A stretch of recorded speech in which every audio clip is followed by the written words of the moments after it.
Now we arrive at 2nd Chronicles chapter 3.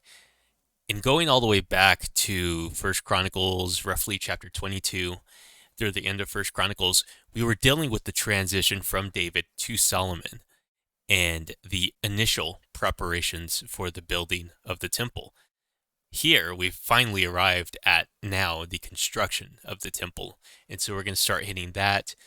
But just as a quick overview of chapter 3, it really just begins here with some initial dimensions being given, and then we're going to have the construction of the most holy place. The construction begins there and moves outward, and then you have the construction of the giant cherubim put in the most holy place and the two pillars on the outside of the temple, and that is chapter 3. So it doesn't seem like there's a whole lot, but there's still plenty for us to think about in this chapter. And so we'll just jump in, and we'll begin here with a quotation from Dillard in his commentary. He says, "In light of the dominant role the temple plays in the chronicler's history, the most striking feature of his account of the building of the temple is its brevity. 46 verses in Kings compared to 17 in Chronicles." That's interesting because we have noted this, that Chronicles is deeply concerned with the temple and liturgy and worship, but yet it only dedicates a couple of verses to the building of the temple. It's just kind of odd. But continuing with Dillard, he says, much of the extensive detail regarding the architecture of the temple is omitted, along with description of Solomon's palace. The chronicler adds a few details not found in the parallel text. At the very least, the author is depending on the reader's knowledge of the account in Kings, for without that information, his description of the temple is relatively opaque. And that is important to think about just in general in the book of Chronicles, because we've confronted this a couple times already. The idea that this book, that is Chronicles, was to be read alongside the others, Kings and Samuel and whatnot. And so it presumes a high context, a high knowledge of the other material. And so it riffs on that material sometimes, and this is a good example of that. And moving down to Han in his commentary, he's pointing out here that there's this connection between the creation, initial creation of the world by God, and the tabernacle by Moses, and here in the depiction in Chronicles. So he says, the chronicler's intent is clearly to evoke the tabernacle narrative, Exodus 36 through 39, which similarly turns on the repetition nearly 40 times of the same verb, asa, that to make or whatever. The two accounts conclude in the same way, with both Moses and Solomon said to have finished all of their work. And that's going to be in chapter 5, verse 1, and that parallels Exodus 39:32. Continuing with Han, he says, but again we sense a deeper level of inner biblical allusion at work. The words that conclude the chronicler's description are our clue. Thus all the work that Solomon did for the house of the Lord was finished. Not only do these words recall Moses finishing the tabernacle, Exodus 40:33, but the same words describe how God finished the work of creation.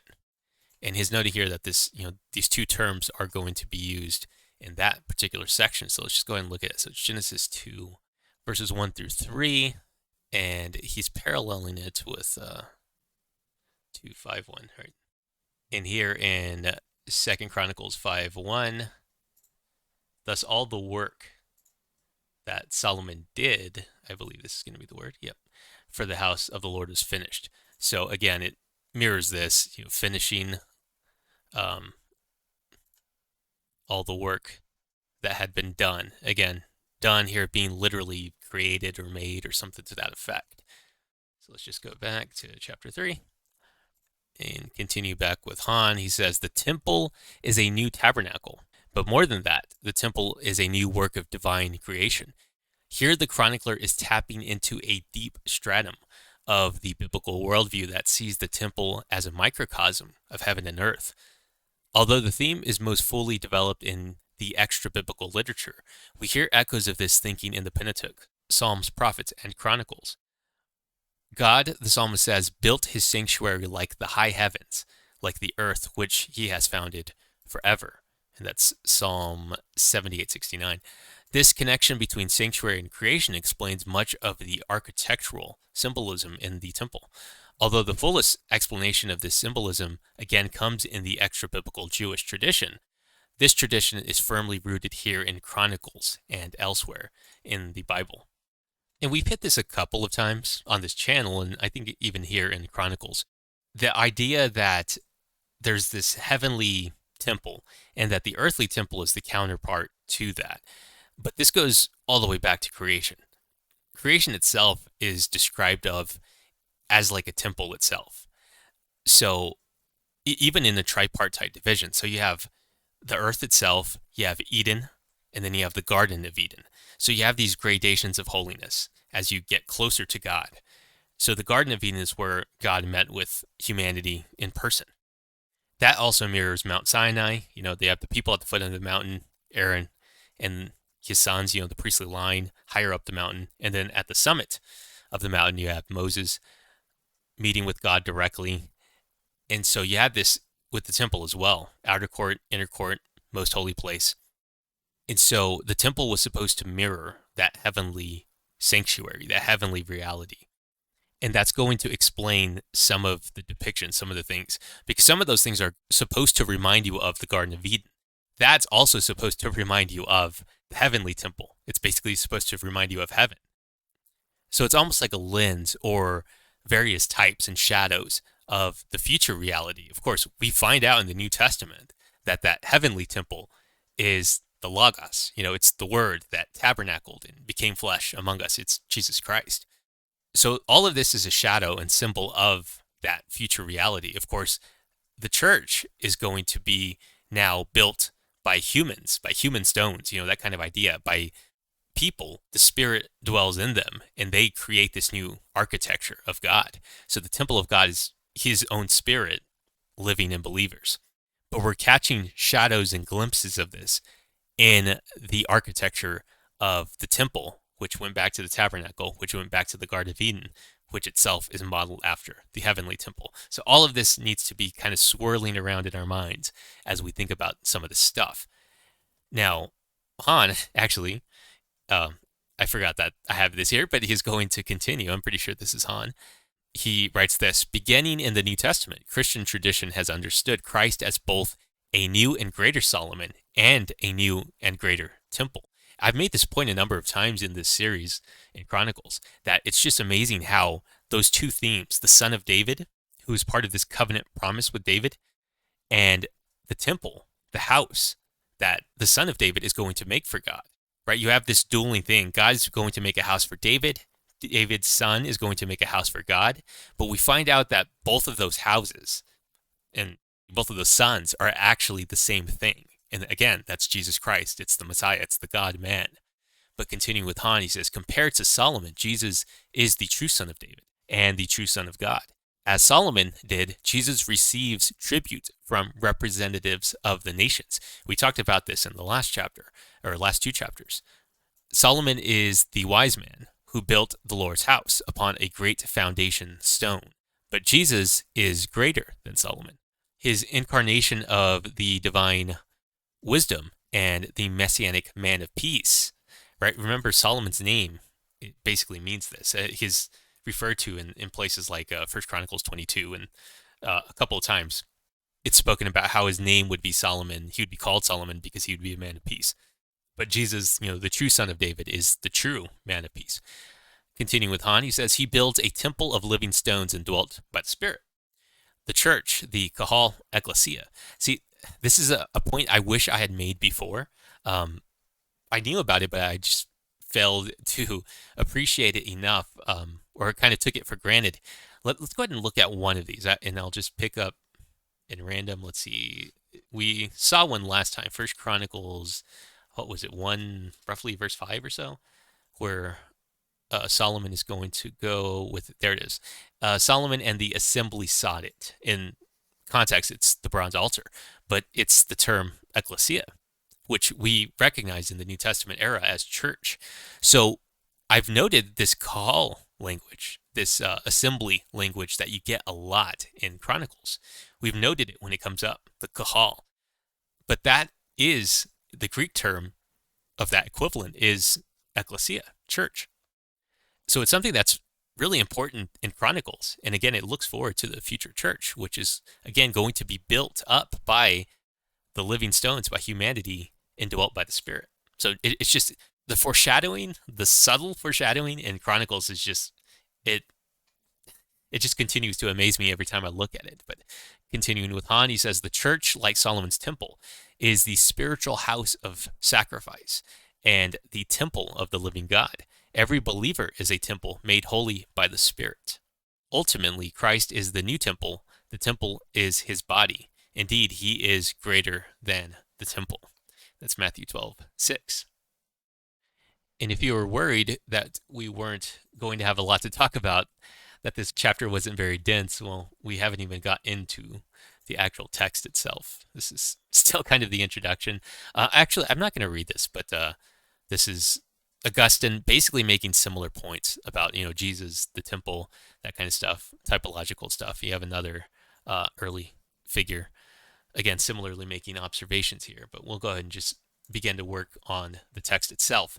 So verse 3, or rather, chapter 3, verse 1 begins, Then Solomon began to build the house of the Lord in Jerusalem, on Mount Moriah, where the Lord had appeared to David his father, at the place that David had appointed on the threshing floor of Ornan the Jebusite. And of course, that was 1 Chronicles chapter 21. Let's go ahead and just take a look at this.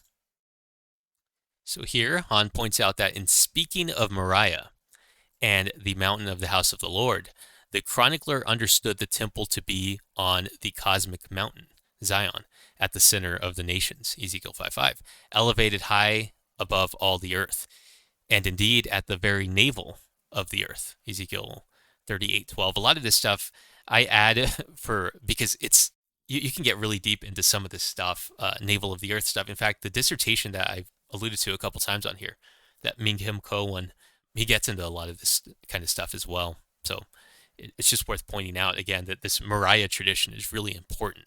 And Han continues, he has another interesting observation. This was much earlier in his commentary, but he says, the chronicler tells us that David did experience such a manifestation of the divine presence at the threshing floor of Ornan the Jebusite, hence in Jerusalem. When he takes up this episode in 1 Chronicles 21, this is the failed census that David takes, the chronicler greatly expands on the historical record found elsewhere in the Bible, drawing a typological comparison between David's experience and the story of Abraham's binding of Isaac, or the Akedah. Akedah means binding, and they call it the binding of Isaac because that's as far as Abraham got in the sacrifice. The full sense of the typology is not disclosed until later, when Solomon is said to build the temple in Jerusalem on Mount Moriah, where the Lord had appeared to David his father, on the threshing floor of Ornan the Jebusite. Moriah, the mount of the Lord, is mentioned in only one other place in Scripture, as the site of the Akedah in Genesis 22:2 and verse 14. So there's this intense connection between that site where Abraham nearly offers his son, his only son, as the text puts it, and this future temple site, which the angel designates, this is where you're going to build the temple, which itself obviously has New Testament ramifications because Jesus, roughly is going to be crucified near this. Again, the son is going to be crucified near this site. In almost like this Back to the Future kind of way, Jesus is often thought of as the Old Testament manifestations of the angel of the Lord. So his telling, again, you have this pre-incarnate Christ essentially telling Abraham not to sacrifice his son there and telling David to build the temple site there. And of course, he'll later incarnate, become a human, and die roughly in that same city area. But there's just so much typologically going on with this idea. In fact, this language here of place, at the place that David had appointed, this is pretty loaded language. If we were to go to Joshua 5, and if you remember in the chapter 21 video, we talked about Joshua 5, because this is one of those passages where you had the angel of the Lord with a sword in his hand, and it connected us to 1 Chronicles 21, connected us to Numbers 22. But this passage in Joshua, the captain of the Lord's host, he meets with Joshua and commissions him in the scene very similar to the burning bush. It does refer to as the place. And that language does have, this, again, holy, the connotations of it being a holy place. It's just not a generic term necessarily for place. It very often, especially in these theophanies, it carries this sacred place kind of idea to it. And of course, the angel appears at this place, at the threshing floor, and designates this as the place. Of course, it becomes the holy place when the temple is ultimately going to be built there. But these are, again, are shadows of that future holy place that is the temple. But we'll return back here, moving back to chapter 3, verse 2, and he began to build in the second month of the 4th year of his reign, so on and so forth. The note we have here, Dillard says, following the chronology proposed by Albright, the work on the temple was begun in 959 BC. And the other tale suggests 966 BC, just if you're curious about the dating of that kind of stuff. I really don't care about chronology stuff, but some people are interested. And then verse 3, these are Solomon's measurements for building the house of God, the length in cubits of the old standard. And he's going to go on to list some of the measurements, although literally this is foundations. So the foundation was so on and so forth. But Dillard here is going to write, page 91, depending on which standard is thought to have been in use, the Solomonic temple would have been either 90 by 30 feet or 105 by 35 feet. But it is worth noting here that the height is 120 cubits. And this is from the dissertation that I actually just referred to from Mingham Ko. He says, the reason for commentators to see the tower-like structure as unlikely. The point is, a lot of commentators do look at the height and say, this is oddly tall. He said, is to be more an issue of the huge discrepancy with the height indicated in 1 Kings 6:2, which is 30 cubits. So this is 4 times bigger than what you get in Kings. But remember at the very beginning, we talked about how Dillard said that the chronicler would assume knowledge, essentially. Assume knowledge that is from Kings. So it's not like he's trying to pull a fast one. He knows the King's material exists and says something different. So he seems to be doing something with this. But continuing with Mingham Ko, he says, though the tower-like structure might be impossible physically, it may not be entirely impossible symbolically. Jarrick contends a temple so conceived, a structure which reaches far higher than the extent of its length or breadth, expresses something that is dear to the hearts of many who conceptualize a space for divine human encounter. He also picks up the symbolic meaning of the high tower with reference to the Tower of Babel, a tower similar to the gigantic ziggurat, Edamenanki, in Babylon. The Jewish experience of Edamenanki during the exile would have added insights to the intra-Jewish reflection of the symbolic meaning of the Jerusalem temple, so that the chronicler probably reaffirmed the idea in order to increase the symbolic significance of the first temple, which indirectly increased the authenticity of the second temple. If we interpret this tower-like structure within this context, it is not entirely impossible for the chronicler to exaggerate the height by 4 times in order to convey the symbolic meaning of the temple as the place reaching the heaven. So this is really the important point here, that perhaps we should think of this symbolically, especially given that, again, this is different than the number we get in Kings. But the chronicler would have known that, so he had no problem changing it. So rather than be disturbed by the discrepancy, I think we should theologize it as basically as the suggestion here. But we will continue on. Now, in future installments, I think, moving forward, I have some books and a good article on the temple itself with pictures and stuff like that. So I'm not really going to go too deep in that this time. I think I'll do that next time. I'll save that for then. So we'll just kind of continue to hit on things. So I'm not going to necessarily read through everything and try to visualize it for us and all of that. We'll do that next time. But moving on, he overlaid it on the inside with pure gold. The nave he lined with cypress and covered it with fine gold and made palms and chains on it. Again, note the floral imagery, which is Edenic, right? It's gardens and that kind of language. But Dillard is going to point out in his commentary that you have these terms, like in this case, overlaid, which is SPH, the consonants, and then you have HPH here. And he's saying that these terms may require some adjustment to differing contexts. Here, an overlay to give the appearance of solid gold may be appropriate for the entrance of the temple, but in other cases, inlay appears more appropriate. The carefully carved figures in fine woods were probably not covered completely by the gold sheeting, or the reverse. The carved figures were overlaid with gold leaf, contrasting the surrounding flat wood surfaces. So the point is, it seems like there's some nuance or some fluidity with the way this language is being used. Moving down to verse 6, he adorned the house with settings of precious stones. The gold was gold of Parvaim. And we'll, again, leave it off right there so we can start picking this apart. And I believe this is from G.K. Bill's book, The Temple and the Church's Mission. And so he's commenting on this word here. Well, actually, that's actually the point here. Is I actually have to click on it. Okay, so here, if you look at where my mouse is pointing,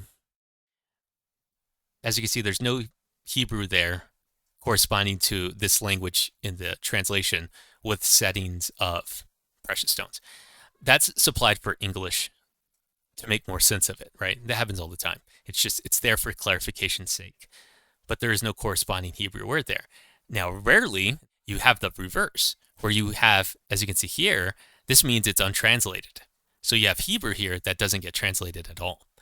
And that happens, but it's a bit more rare. But what's interesting here is you have this language, and this is actually what Bill's commenting on, this Tapara, which, by the way, if you're familiar with Final Fantasy 8 or 7 rather, the character Tifa is essentially, it's based off of this Hebrew term.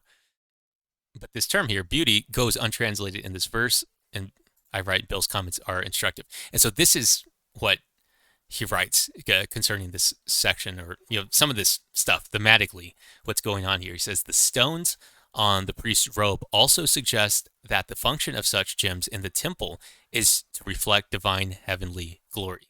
So here he's talking about the priest's robes and their garment, the jewelry and stuff like that they wear, and he's saying that it reflects the temple as well as it reflects divine heavenly glory. God commands Moses to make holy garments for Aaron, for glory and for beauty. That's Exodus 28:2. I want to go ahead and bring it out. Exodus 28:2.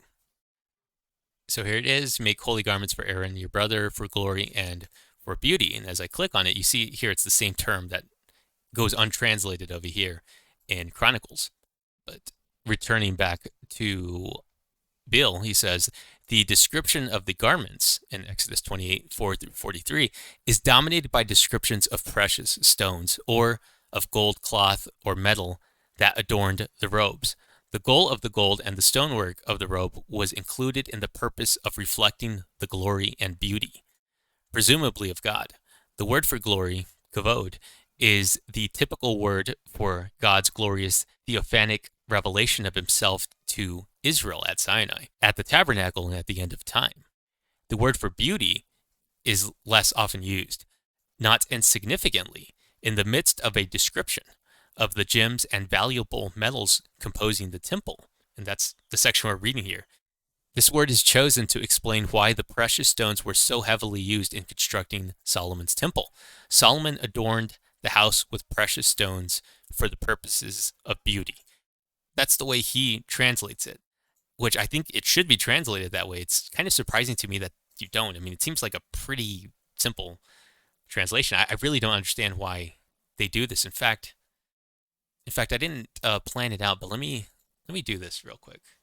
This should be the verse. So here I have a comparison between at least, 5 translations. So the Lexham says overlaid the house with precious stone as decoration. That's the way they put it. The King James 1900 garnished the house with precious stones for beauty. So they do put that there. The ESV doesn't have that beauty language. NASB also lacks it. NRSV also lacks it. So it's kind of odd. I don't know why that falls out of some translations, but it should be there. And when it is there, it makes a very strong link back to these descriptions of the garments of the priests. Moving down to verse 8 and the construction of the most holy place. So it's 20 cubits by 20 cubits. It was overlaid, or he overlaid it with 600 talents of fine gold. The weight of gold for the nails was 50 shekels, and he overlaid the upper chambers with gold. And so let's take a look at this note here. Dillard says the gradations of holiness in approaching the most holy place were matched by the increasing value of the materials used in close proximity to the ark and to the most holy place. Foundries and assayers were often attached to ancient temples.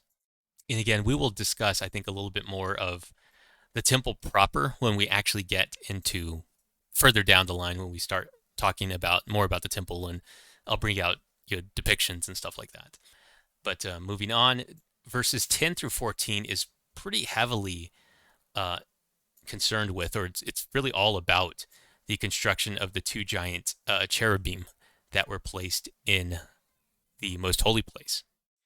And these basically stood above the Ark of the Covenant, or they covered over it. And in verse 15, in the front of the house, he made 2 pillars, 35 cubits high, with a capital of 5 cubits on the top of each. And he made chains like a necklace and put them on the top of the pillars. And he made 100 pomegranates and put them on the chains. Again, remember, this is all garden imagery, which is supposed to bring to mind the Garden of Eden. They're recreating the Garden of Eden. He set up the pillars in front of the temple, one on the north, one on the south, or one on the south, one on the north. That on the south he called, these are the pillars, Jachin, and that on the north, Boaz, which I'm trying to remember what the terms mean exactly. Let me look at this. This should give us something. So Jachin means he will establish, and Boaz means in strength. And so I don't leave you completely hanging. Here is one of the Faith Life Study Bibles depictions of the temple. Let's drag this out. So you can see the 2 pillars here, and we started with construction in the most holy place. That's kind of interesting, though, theologically, that they begin constructing the temple from the most holy place outward. I can't help but think about it in parallel to the Garden of Eden. God plants this garden in Eden, and they're given, obviously, the simple commands of not to eat from the tree of the knowledge of good and evil, but they're given the one positive command to be fruitful, multiply, and overspread the earth. And that's how they're going to take God's temple, God's kingdom, to the rest of the world, is to just simply populate, to spread out. Obviously, they failed to do that, but it is interesting here that similarly, we begin in the most holy place, and then we're going to move outward to the construction of the rest. But that, I think, is chapter 3, as we will discuss it. And we're going to pick up next time with the temple furnishings, and then also just a bit more about the temple in general, again, with some depictions and things like that. But I will leave that for next time.